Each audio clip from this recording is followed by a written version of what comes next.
Excuse me. Excuse me. Can I have everyone's attention, please? I'd like to make a toast to the man we're all here to celebrate today. My father, John William Day. You all probably know him as Bill.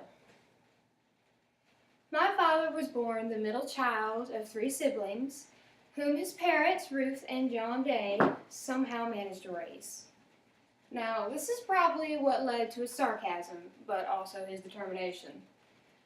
Constantly being bullied by his older sister Donna, and constantly bullying his younger brother Sean. But despite my dad's sarcasm and his bullying, he's also one of the best people I know, with many good qualities. One quality that I always admired was his willingness to always help people in need. Though it may not seem like it at first, my father always has best intentions in mind. Whether you need him to take an extra shift for your work, or help you do some yard work, or even help you move furniture to a new house, he'll do it, because deep down in his heart, he really does like to help people. And he feels guilty when he doesn't.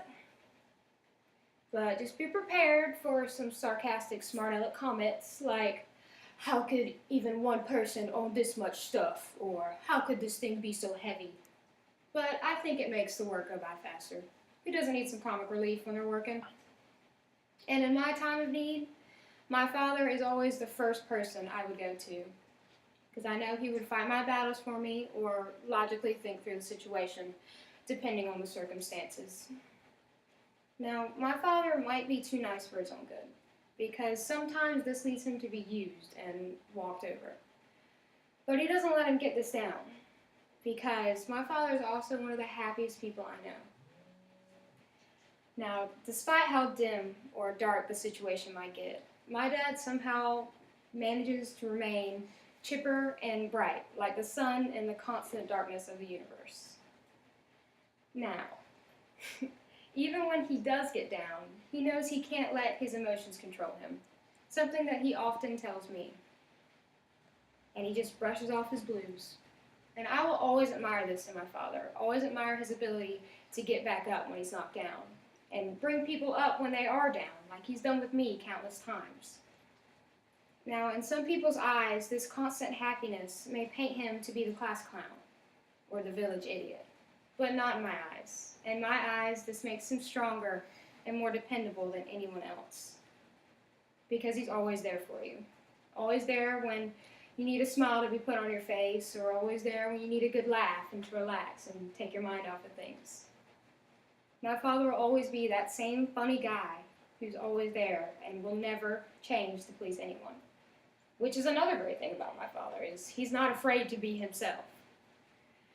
Now this might, when you first meet him, cause some awkwardness, because you won't know how to handle him.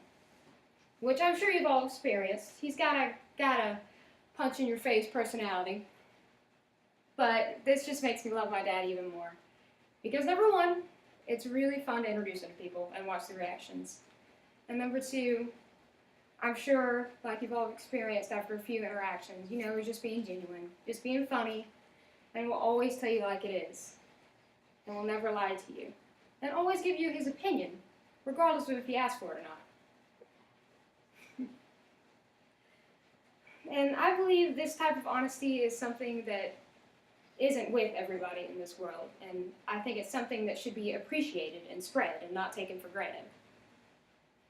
So now that you've listened to my lovey-dovey boasting about my father, I hope you can enjoy the rest of your night.